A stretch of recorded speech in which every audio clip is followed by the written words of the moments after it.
and there's my person, and I was to say the chi of our person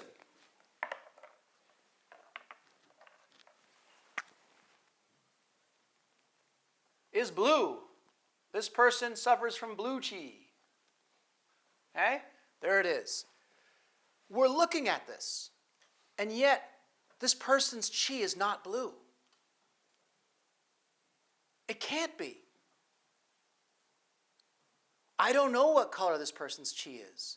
I do know that whatever this person's color of chi is, when interacting with the 6 chis, the wind, all those things we're talking about, which is in here, coming at the person and through the person,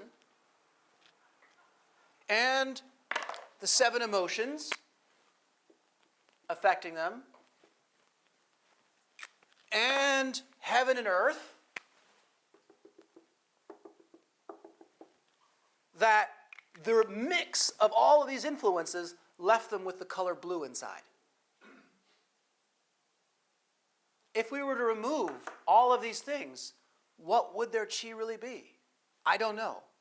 But I can tell you that if we're not careful, we'll think this person's chi is blue, and then we'll make a decision based on that, not realizing that it's blue because of the influence, and then there can be greater influence that creates illness, but that by the very nature of our existence of all being one, our most natural chi state is permeable with everything else.